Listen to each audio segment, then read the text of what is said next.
Reka nongere ngushimire kandi nguha ikaze wowe ukomeje kugenda dutega amatwi. Iyi ni Imbuto TV dukora kuri internet. Ngo twabibemereye tuzajya tugenda tubagezaho amakuru yagiye yandikwa mu bitangazamakuru. Uburundi horera amakuru aramutse yandikwa mu bitangazamakuru hano mu Rwanda.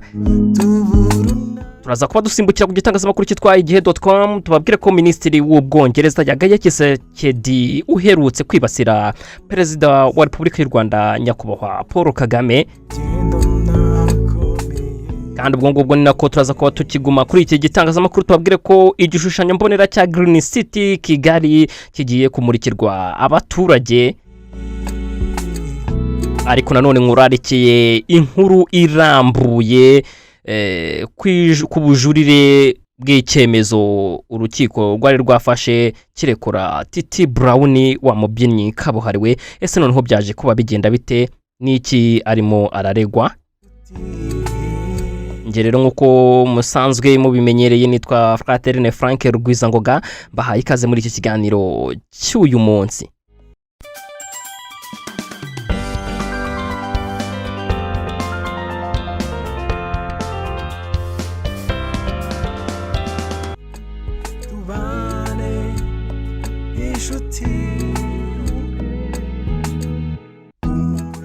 Reka rero dutangire ikiganiro cyacu ndakubwira ko Minisitiri w'Ubwongereza yagaye Tshisekedi uherutse kwibasira Perezida wa Repubulika y'u Rwanda nyakubahwa Paul Kagame. Ni Minisitiri rushinzwe gukemura ibibazo byabimukira n'inkiko mu Bwongereza yitwa Michelle Tomilson.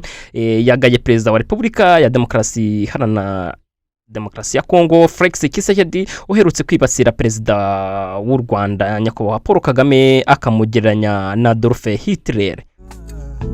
Tshisekedi tariki ya 8 Ukuboza mu mwaka wa 2023 ubwo yiyamamarizaga umwanya w'umukuru w'igihugu mu mujyi wa Bukavu mu ntara ya Kivu y'Amajyepfo yabwiye abanyekongo ko Perezida Kagame yateye uburasirazuba bwa Repubulika Iharanira Demokarasi ya Kongo abinyujije mu mutwe witwaje intwaro wa M23. Perezida wa Repubulika Iharanira Demokarasi ya Kongo yagezaho avuga ko Perezida Paul Kagame yitwara nka Hitler, amutega iminsi ko azarangira nkawe. Nyuma y'iminsi ne Tshisekedi yibasiriye Perezida wa Repubulika y'u Rwanda nyakubahwa Paul Kagame, Minisitiri Tomilson waganiraga n'umunyamakuru wa Sky News kuri gahunda yo guhagarika ukwimuka kutemewe ikubiyemo kohereza abimukira mu Rwanda. Yabajijwe kuri aya magambo ya Perezida wa Repubulika ya Kongo Felix Tshisekedi, Tomilson yasubije ko hari uburyo butandukanye abantu basobanuramo abandi, agaragaza ko ubwo Tshisekedi yakoresheje kuri Kagame budakwiriye. Ati hari uburyo butandukanye bwo gusobanura, buriya si bumwe mu bwo nzi, buriya si ubw'igihugu cyacu kizi. Uyu muyobozi yakomeje asobanura ko u Rwanda rwubahiriza uburenganzira bw'ikiremwamuntu kandi ko rwubashywe kubera iyi mpamvu. Ati rwubahiriza inshingano mpuzamahanga nk'uko natwe tubigenza. Ubutegetsi bwa Repubulika Iharanira Demokarasi ya Kongo bumaze igihe kinini bushinja u Rwanda ibyaha bitandukanye, buhamya ko rwabikoreye mu burasirazuba bw'iki gihugu ndetse byageze aho bwishimira icyemezo cy'urukiko rw'ikirenga rwo mu Bwongereza gitesha agaciro gahunda yo kohereza abimukira i Kigali. Umuvugizi wa guverinoma ya Repubulika Iharanira Demokarasi ya Kongo yitwa Patrick Muyaya tariki ya 15 Ugushyingo 2023 yavuze ko u Rwanda rutubahiriza uburenganzira bw'ikiremwamuntu bityo ko rudakwiye kwakira bimukira kuva mu Bwongereza. Yaboneyeho gushimira urukiko rw'ikirenga. Muyaya yagize ati mutekereza muti igihugu gikandagira uburenganzira bwose bw'ikiremwamuntu cyakira impunzi. Nakubwiye ko igishushanyo mbonera cya Green City Kigali kigiye kumurikirwa abaturage. Ngo bimeze bite rero?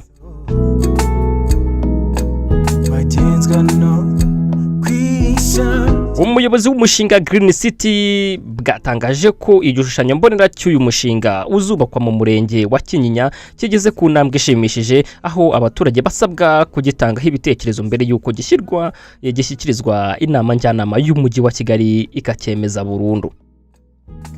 Iki gishushanyo mbonera gifite ubuso bungana na hegitari 600 cyateguwe kugira ngo gihuzwe n'intego zihariye z'umushinga zirimo iterambere n'imibereho ihendutse guhangana n'imihindagurikire y'ibihe, gukoresha neza umutungo ndetse n'iterambere ry'umujyi rijyanye n'umuco. Uyu mushinga rero wibanze cyane cyane ku ngaruka z'imihindagurikire y'ibihe mu mijyi yihuta mu iterambere, hanitabwa ku mabwiriza agenga ishyirwaho ry'umujyi urengera ibidukikije.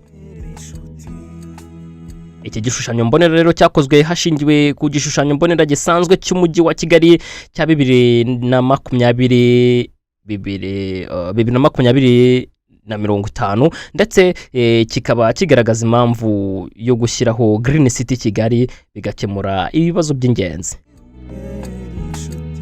Ibiganiro nyungurana bitekerezo n'abaturage batuye hamwe n'abafite ubutaka mu murenge wa Kinyinya biteganijwe kuzaba ku itariki ya 12 n'ejo hashize y'ukwezi kugeza ku itariki 22. Umva ko igihe cyo kiracyahari ku kwezi kukuboza 2023. Umuyobozi w'umujyi wa Kigali Prudence Rubingisa yatangaje ko kugira ngo iki gishushanyo mbonera cyuzuza ibisabwa hakenewemo uruhare rwa buri muntu mu batuye muri uyu murenge wa Kinyinya.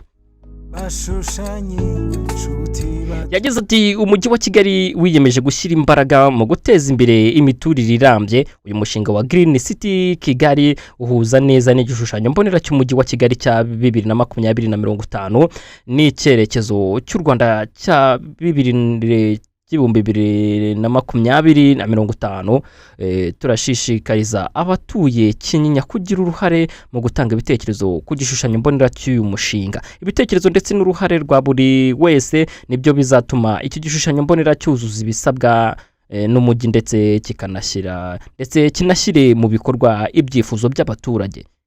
Imihanda igaragara mu gishushanyo mbonera cya Green City Kigali ijyanye n'imihanda ikubiye mu gishushanyo mbonera cy'umujyi wa Kigali. Hazaba rero hari umuhanda uzenguruka hamwe n'uwagenewe imodoka nini zitwara abagenzi mu buryo bwa rusange kugira ngo ingendo zikorwe mu buryo bworoshye, ndetse n'urusobe rw'imihanda ruzaba rwubatse ahantu hahanamye. Ahari ibiti ndetse n'inzira zagenewe abanyamaguru zikwiriye.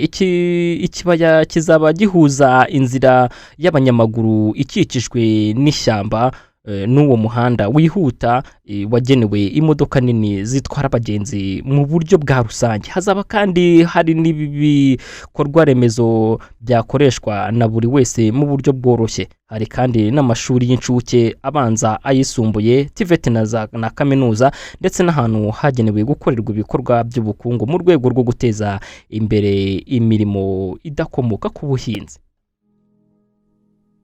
Umuyobozi mukuru w'ikigega cy'igihugu cy'ibidukikije Teddy Mugabo yatangaje ko bahisemo gukora imari muri uyu mushinga kugira ngo hatezwe imbere imyubakire y'umujyi ushobora guhangana n'imihindagurikire y'ibihe.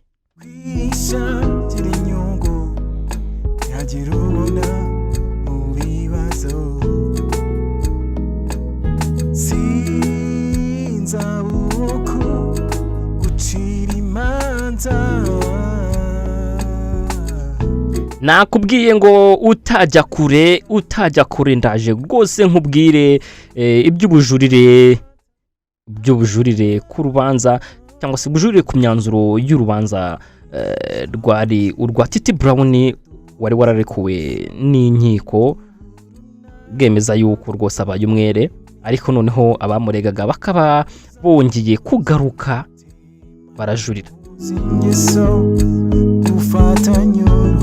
Mubwirane iyi ni Imbuto TV, niba utarakora subscribe uyu ni wo mwanya mwiza wo gukora subscribe, ubundi twazajya twibanira, cyangwa se ukaba wanatanga ibitekerezo byawe unyuze hano muri comment, cyangwa se ukaba wanatwandikira kuri WhatsApp, cyangwa se ukaduhamagara kuri 0788 9027 ubundi tukabasha kuba twaganira. Ndetse niba unafite umushinga ushaka kwamamaza, ibikorwa byawe ushaka kwamamaza, rwose ni karibu, iyo niyo nimero ushobora kuwahamagara.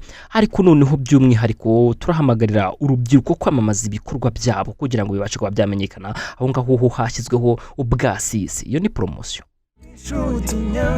Duhamagarira kuri 0788 ubundi ibikorwa byawe byamamazwe mu buryo bwiza kandi bugezweho.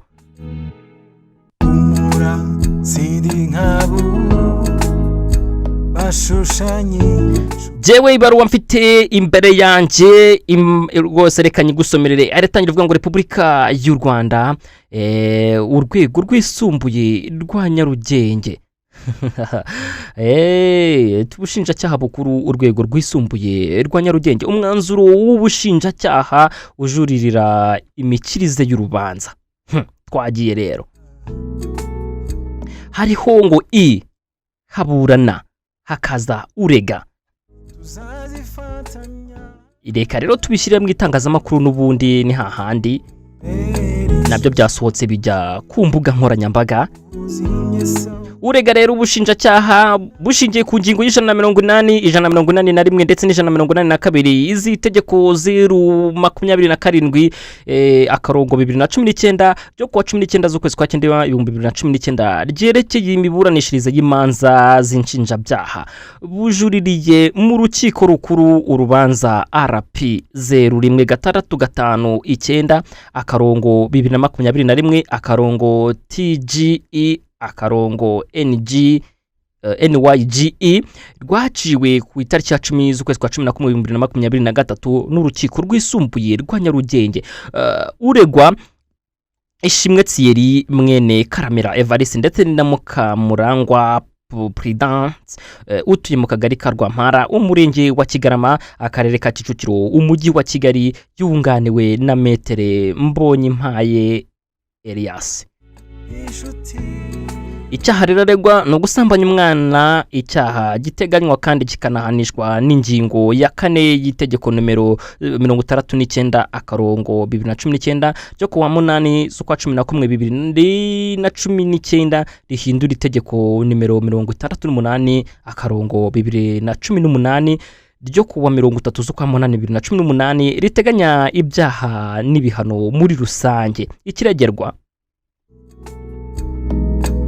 sinza uko gucira imanza. Ubushinjacyaha bwareze mu rukiko rwisumbuye rwa Nyarugenge Ishimwe Thierry icyaha cyo gusambanya umwana w'umukobwa witwa MJ ufite imyaka 17 y'amavuko wari waragiye gusura kwa nyirarume mu biruhuko akaba yaramusambanyije ku itariki ya 14 z'ukwezi kwa 8 2021 mu rugo iwe mu karere ka Kicukiro umurenge wa Kigarama akagari ka Rwampara umudugudu w'Urumuri. Bikaza kumenyekana ubwo umwana MJ iyi ni kode yahawe yari agarutse mu rugo wabo abwiranye nako arwaye igifu nyina amwohereza ku bitaro bya Kibagabaga. Ahageze basanga umwana we aratwite barabimubwira nibwo yamubajije uwamusambanyije amubwira ko yagiye gusura Ishimwe Thierry ku itariki ya 14 z'ukwezi kwa 8 2021 akamusambanya. Ubushinjacyaha bwagaragaje ibimenyetso bushingiraho bumukurikiranaho icyo cyaha maze busaba igihano cy'igifungo cy'imyaka 25. Urukiko rwakiriye dosiye rurayiburanisha rubanza rurapfundikirwa. Mu gusoma urubanza urukiko rwemeje ko Ishimwe Thierry agizwe umwere ku cyaha yarakurikiranyweho. Ubushinjacyaha bukaba butarashimiye imikirize y'uru rubanza akaba ariyo mpamvu bujuririye iki cyemezo ku mpamvu zikurikira.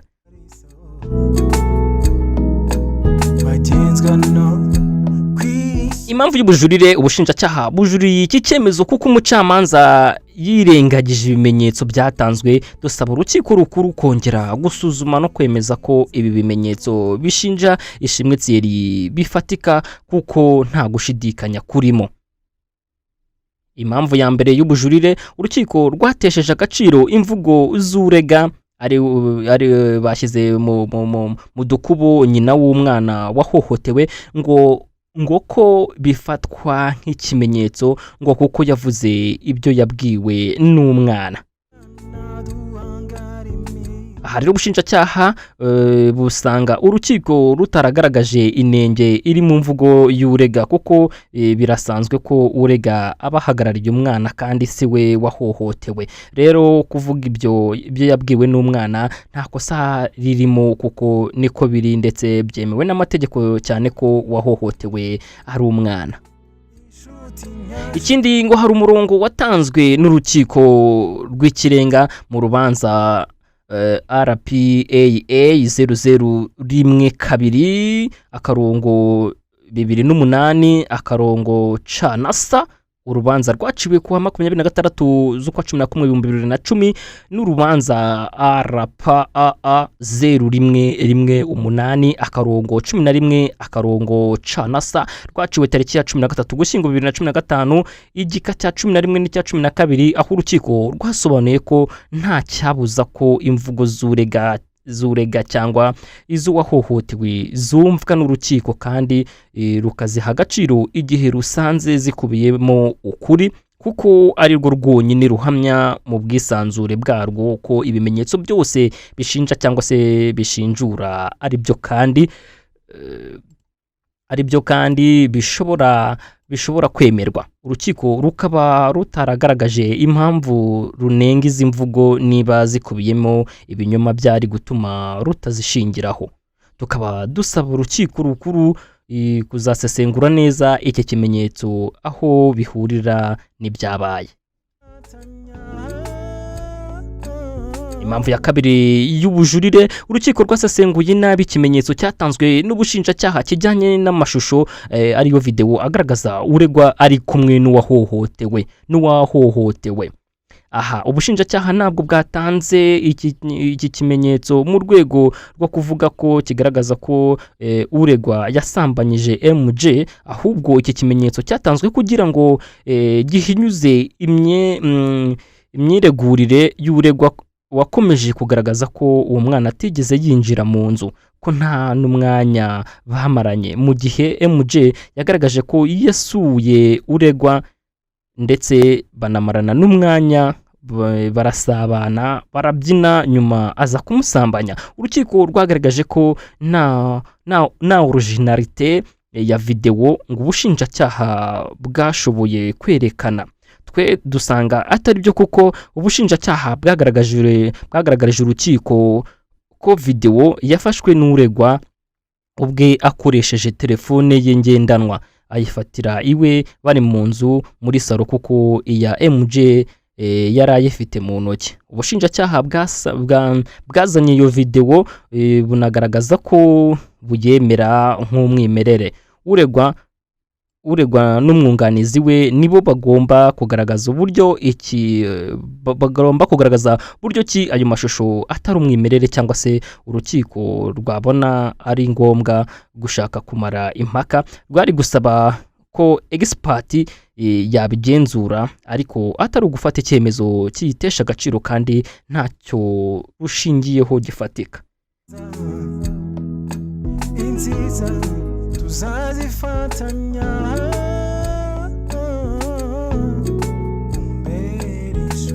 Urukiko kandi rwavuze ko uwafashe iyo video nta burenganzira yari abifitiye. Aha dusanga urukiko rwaritiranyije ibyaha bisabirwa uruhusa rwo gufata amajwi n'amashusho kuko biri mu ngingo ya 38 y'itegeko nomero 027 ryo mu 2019 ryo kuwa 19 z'ukwa 2019 ryerekeye imiburanishirize y'imanza z'inshinjabyaha. Icyaha cyo gusambanya umwana ntabwo kiri mu byaha bivugwa muri iyi ngingo, ku buryo byari gusabirwa uruhusa rutangwa n'ubushinjacyaha mukuru, ko ahubwo ibimenyetso byose mu manza nshinjabyaha bishingira ku mpamvu zose z'ibyabaye. Bityo dusanga iyi ngingo ya 38 C na C SPP isobanutse kandi n'ibyaha birimo bisabirwa uruhusa rwo gufata amajwi cyangwa se amashusho byagaragarijwe ibyo ari byo. Impamvu ya gatatu rero y'ubujurire, urukiko rwirengagije ibimenyetso byatanzwe bishyigikira imvugo z'umwana wahohotewe aho yagaragaje uwamusambanije. Aha urukiko rwemeje ko umwana yasambanijwe koko, ariko ruhakana ko atari uregwa wabikoze. Nyamara ubushinjacyaha bwagaragarije urukiko ibimenyetso byose bigaragaza ko ari we.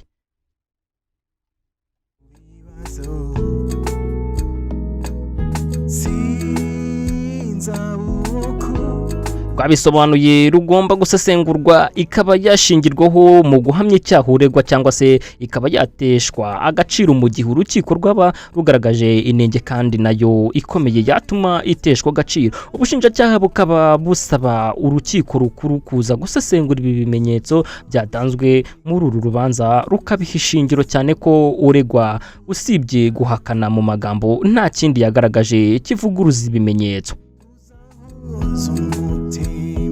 Icyifuzo rero cy'ubushinjacyaha, icyifuzo cya mbere ni ukwakira no kwemeza ko ubujurire ubushinjacyaha bwatanze bufite ishingiro kuko bwatanzwe mu nzira zikurikije amategeko. Kwemeza icya kabiri ni ukwemeza ko imikirize y'urubanza RP 015359/2021 TGE /NYGE ihindutse muri byose. Icyifuzo cya gatatu ni ukwemeza ko Ishimwe Thierry ahamwa n'icyaha akurikiranyweho cyo gusambanya umwana no guhanishwa icyo gihano cyasabwe.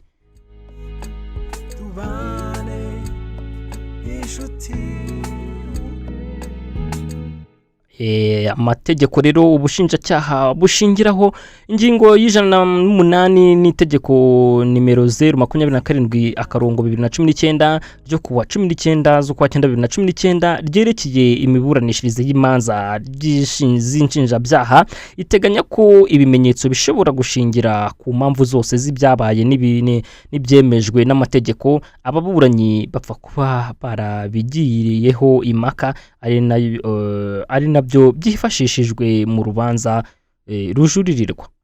Ingingo y'180 y'itegeko nimero 027/2019 ryo kuwa 19/2019 mu mbabarire ryerekeye imiburanishirize y'imanza z'inshinjabyaha irebana n'uburenganzira bwo kujurira. Ingingo y'141 y'itegeko nimero 027/2019 ryo kuwa 19/9/2019 ryerekeye imiburanishirize y'imanza nshinjabyaha irebana n'ibihe byo kujurira. Ingingo ya 262 y'itegeko nimero 027/2019 ryo kuwa 19/9/2019 ryerekeye imiburanishirize y'imanza z'inshinjabyaha irebana n'ibihe bibarwa mu minsi cyangwa se mu masaha. Bikaba rero bikorewe i Nyarugenge ku itariki ya 1 z'ukwezi kwa 12 2023, bikaba byarasinyweho n'umushinjacyaha Kamikazi Bizimana Krista. Ngayo nguko rero iby'amakuru mashyashya ku mubyinnyi Titi Brown. Nawe rwose ndaza kuba ngushyiriraho izi baruwa, nawe ugende wicishirizamo amaso nawe ubashe kuba wenda wakwisomera aho nagiye nsoma nabi wenda mu kubera imvugo zihariye zikoreshwa mu rubanza. Nje ntago nigeze niga imanza cyangwa se ubushinjacyaha cyangwa se amategeko. Oya, aho muraza kuba mubimbabarira rwose. Reka rero ngushimire, mwifurize gukomeza kugenda ugira ibihe byiza cyane, nkubwirane andi makuru nakagaruka. Wowe nujye kure ariko nugende wibagiwe gukora subscribe, shares ndetse wibuke no gukora kuri notification kugira ngo ibyo tuzadushyiraho kuri chaîne yacu, kuri channel uzagita bibonera ku gihe. Rubyiruko niba uzi neza ko ufite ibikorwa ushaka kwamamaza, hamagara kuri zira nimero 0788902758 ubundi ibikorwa byawe byamamazwe. Kuba uru rubyiruko ni trufu nziza uyu munsi yo kuba ibintu byawe byavugwa kandi ku giciro kiri hasi cyane. N'ubwasise iyo niyo promotion.